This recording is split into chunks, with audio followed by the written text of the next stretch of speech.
Price lord. ದೇವರ ಅತಿ ಪರಿಶುದ್ಧ ನಾಮಕ್ಕೆ ಸ್ತೋತ್ರವಾಗಲಿ. ಮತ್ತೊಂದು ದಿನವನ್ನು ಕಾಣುವಂತೆ ದೇವರು ಸಹಾಯ ಮಾಡಿದ್ದಕ್ಕಾಗಿ ಸ್ತೋತ್ರ. ಅದನ್ನು ಮಾಡಿದೆಲ್ಲ ಉಪಕಾರಗಳಿಗಾಗಿ, ಎಲ್ಲ ಆಶೀರ್ವಾದಗಳಿಗಾಗಿ ದೇವರಿಗೆ ಸ್ತೋತ್ರವನ್ನು, ಮಹಿಮೆಯನ್ನು ಸಲ್ಲಿಸ್ತೇನೆ.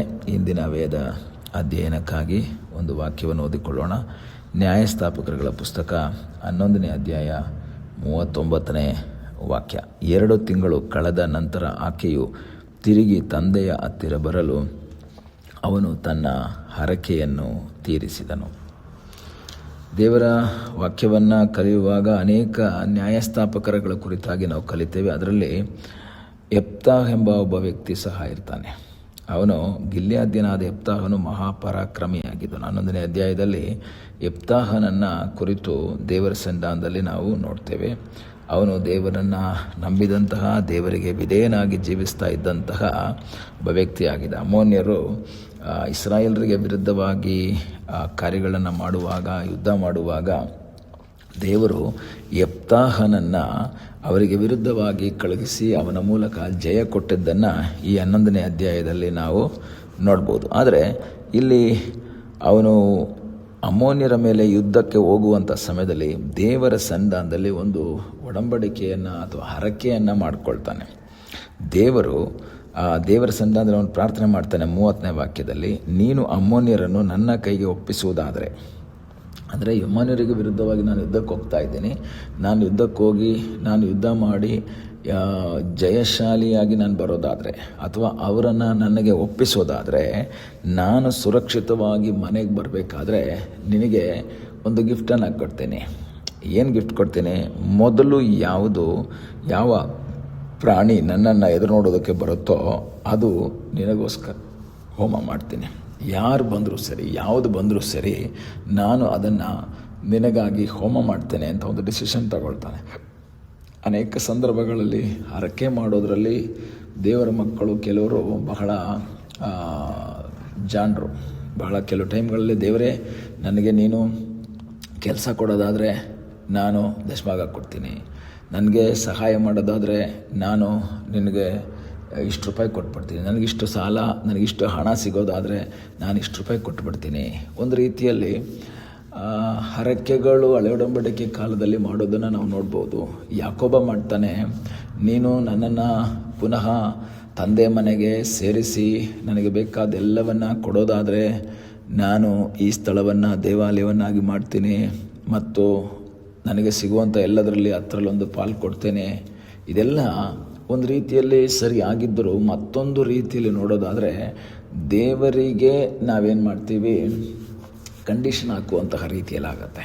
ಆದರೆ ಇಲ್ಲಿ ಯೆಫ್ತಾಹನು ಹೇಳ್ತಾ ಇದ್ದಾನೆ, ನಾನು ಅಮ್ಮೋನ್ಯರಿಗೆ ವಿರುದ್ಧವಾಗಿ ಯುದ್ಧಕ್ಕೆ ಹೋಗ್ತಾ ಇದ್ದೀನಿ, ನೀನು ಅದನ್ನು ಒಪ್ಸೋದಾದರೆ ನಾನು ನಿನಗೊಂದು ಯಜ್ಞ ಮಾಡಬೇಕು ಅಂತ ತೀರ್ಮಾನ ಮಾಡಿದ್ದೀನಿ. ಏನು ಯಜ್ಞ ಮಾಡ್ತೀನಿ? ಯಾವ ಪ್ರಾಣಿ ನನ್ನ ಮುಂದೆ ಬರುತ್ತೋ ಅದನ್ನು ನಾನು ಮಾಡ್ತೀನಿ. ಹೀಗೆ ಅವನು ಯುದ್ಧಕ್ಕೆ ಹೋಗ್ತಾನೆ. ಯುದ್ಧಕ್ಕೆ ಹೋಗಿ ಯುದ್ಧ ಮಾಡಿ ಗೆದ್ದು ಬಿಡ್ತಾನೆ. ಗೆದ್ದು ವಾಪಸ್ ಬರಬೇಕಾದ್ರೆ 34ನೇ ವಾಕ್ಯ ಹೇಳುತ್ತೆ, ಯೆಫ್ತಾಹನು ಮಿಚ್ಪೆಯಲ್ಲಿದ್ದ ತನ್ನ ಮನೆಯನ್ನು ಸಮೀಪಿಸಿದಾಗ ಅವನ ಮಗಳು ದಮ್ಮಡಿ ಬಡಿಯುತ್ತಾ ನಾಟ್ಯವಾಡುತ್ತಾ ಅವನನ್ನು ಎದುರುಗೊಳ್ಳುವುದಕ್ಕೆ ಬಂದಳು.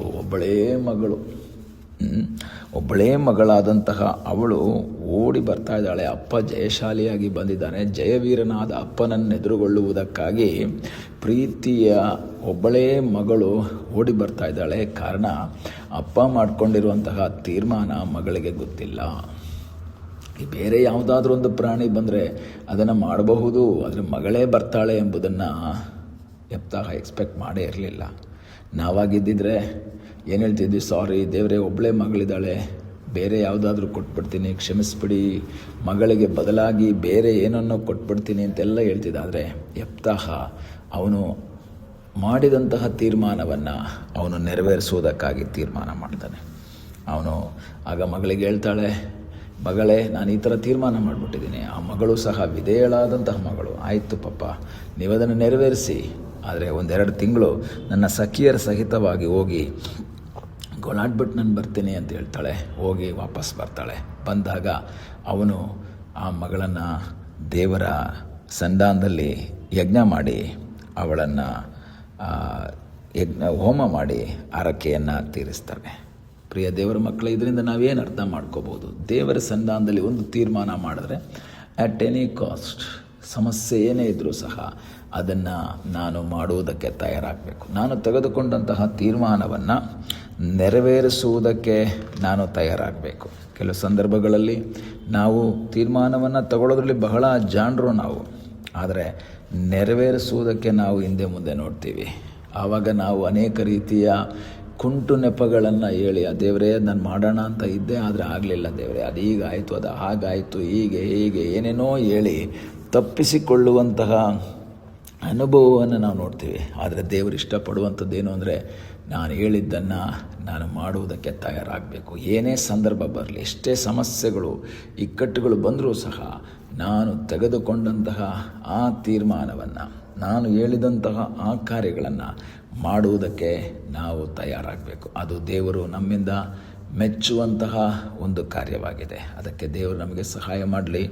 ಪ್ರಾರ್ಥನೆ ಮಾಡೋಣ. ನಮ್ಮನ್ನು ಬಹಳವಾಗಿ ಪ್ರೀತಿ ಮಾಡುವ ಪರಲೋಕದ ತಂದೆಯೇ, ಸಮಯಕ್ಕಾಗಿ ಸ್ತೋತ್ರ. ಈ ಸಮಯದಲ್ಲಿ ಮತ್ತೊಂದು ಆವರ್ತಿ ನಿನ್ನ ಸನ್ನಿಧಾನದಲ್ಲಿ ನಮ್ಮನ್ನೇ ನಾವು ಸಮರ್ಪಿಸ್ತೇವೆ. ನೀನು ಮಾಡಿದ ಎಲ್ಲ ಉಪಕಾರಗಳಿಗಾಗಿ, ಆಶೀರ್ವಾದಗಳಿಗಾಗಿ ಸ್ತೋತ್ರ. ನಾವು ತೆಗೆದುಕೊಂಡಂತಹ ತೀರ್ಮಾನಗಳನ್ನು ಅದೇ ರೀತಿ ನೆರವೇರಿಸಿ ನಿನ್ನ ಚಿತ್ತವನ್ನು ಮಾಡಿ ಮುಂದೆ ಸಾಗುವ ಹಾಗೆ ಕರ್ತನೆ ನೀ ನಮಗೆ ಕೃಪೆ ಮಾಡು ಎಂಬುದಾಗಿ ನಾವು ಪ್ರಾರ್ಥಿಸ್ತೇವೆ. ಪ್ರಾರ್ಥನೆಯನ್ನು ಕೇಳಿದ್ದಕ್ಕಾಗಿ ಸ್ತೋತ್ರ. ಯೇಸುವಿನ ನಾಮದಲ್ಲಿ ತಂದೆಯೇ, ಆಮೇನ್. God bless you.